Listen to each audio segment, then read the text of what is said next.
we cannot assimilate this knowledge and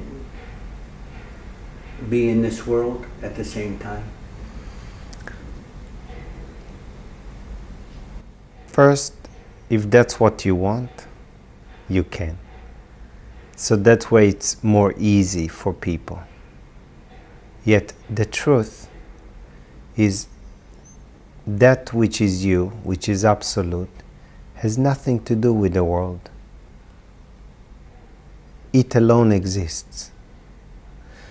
Now, the mind in the beginning wants both. It's like it wants to realize that which is prior to the mind and keep the mind both together. Yet when you fully awake to yourself, you alone exist. There's nothing else. This is non-duality. It means one and only. There's no place for any other. No world, no universe. What we perceive the world and universe is a dream world. How do we know that we're not dreaming this whole thing, just like in the dreaming state? Now, people are really afraid to lose the world. And what Ramana points and says, look how paradoxical it is. Every night, when you go to sleep and you're in deep sleep, the whole universe is withdrawn to one single thought, I, and disappear into yourself. And when you're not in contact with thoughts or objects of the world, you're always happy. You're always happy when you're not in contact with any thoughts and any objects of the world. And when the mind comes out, it says, no, no, no, I don't want to lose my unhappiness.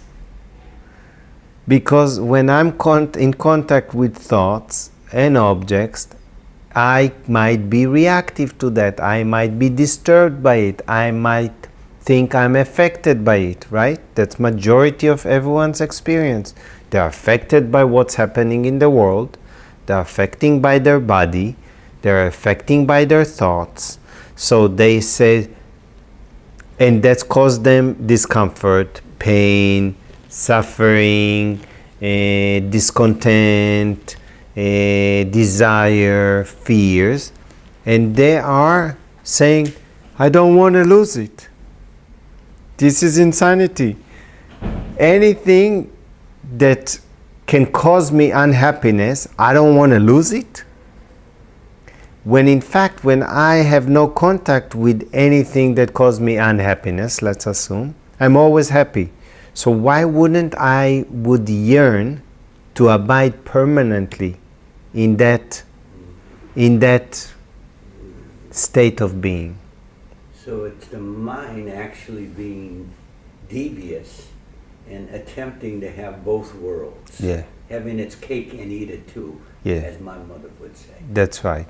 That means, again, enlightened, how one can tell how enlightened one is the more you're asleep to the world, the more you're awake to yourself.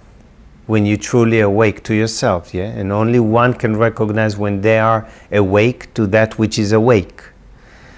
And then when you are aware of the world, you might be not awake to the self. Now, it doesn't mean that I cannot be walking on the street and I would be totally asleep to what's going on without. I have no idea. All my attention can be fixed in that which is awake. So I'm right now asleep to the world while the body is walking in the world. So the body can go to the store, buy food, and go home, but you're not present with the body. So the body is walking and the attention is withdrawn, so I'm not even aware what's going on. Like sometimes people experience with driving. Their attention is somewhere else, and the driving, there's like, who drove from here to there? I don't know who drove. So that's being asleep. and while activity is taking place without needing any attention of the thoughts directed to anywhere. And So the body doesn't need the mind to function. we can already see that in deep sleep, when the mind subsides, there is maybe another aspect of the mind that take care of all the functioning of the body without you having a thought. So yes, that answers that the body doesn't need the thinking mind, the psychological mind to function. Yes. Because the body as a machine, it functions 24 hours, 7 days a week for the 70, 50, 43, 32, 1 month that it is alive. However length of time it is alive. It doesn't stop. This machine never stops. Even when the mind subsides, it doesn't stop. When does it stop? When the prana, the life force, leaves the body, boom, stop. Turns to be like a log. So this is why it's good to reflect, why am I holding on to the world when actually when I'm not in contact with the world, I'm always happy. That means unconsciously something within me is still holding on to unhappiness, somewhere hoping that there would be happiness there. This is illusion. This is how Maya works. It's like, I have an example. Let's say you already, based on experience, you know that if you will be in this relationship, you'll be unhappy. And now you don't have a relationship, and the mind says, maybe the next relationship would be totally different. So it gets you in, you imagine, fantasize, you imagine that, yeah, maybe it's possible. And then once you go through the experience, you come to realize, no, it's not. So this is the power of illusion. It's a temptation that Maya does. Yeah, look, it's shining. You'll find you'll realize it's there. And you take action there, and it's not there. So she's shining somewhere else. Here you go, here. And you take action there, and it's not there. And she's like, okay, so it's here, come here. And that's how she does it. She's like constantly. And the moment you realize, enough, I don't go after you. I don't listen to you. I don't pay attention to you. I shift the attention and start to really experience where there is joy, peace, happiness, silence, depth, wisdom. That's when you start feeling really full. Because any movement out, if we look, it's lack to be fulfilled. Isn't it? I'm missing something in order to fulfill it. When you go in, it's always full. So, okay, just recognize the movements, don't have a conflict. So the key is no conflict, except recognize everything for what it is and not be deluded by it. So one of the prescriptions could be eliminate conflict. Yeah, it's really key that no matter what is going on, you don't be in conflict. So I tell people, let's say you want to take action and you have conflict with the action, so you have to make up your mind. If you don't take action, if you don't have conflict, great. If you take action and you don't have conflict, great. Now choose whatever, either take or don't take, find where there's no conflict. So what the mind says, if I take action, I'm in conflict. If I don't take action, I'm not in conflict. So I tell them, don't move. So either way, they're in conflict. Yeah, because the mind, the egoic mind, is thriving on conflict.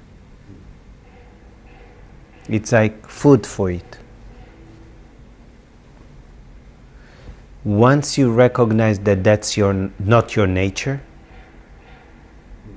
that you... It's not your real nature. Yeah, it's not your nature, conflict. You are losing interest. So when conflict happens, you discard it. You just ignore it, shift the attention from it, discriminate it. You question it. Is this what they've mentioned about Buddha, is the middle path?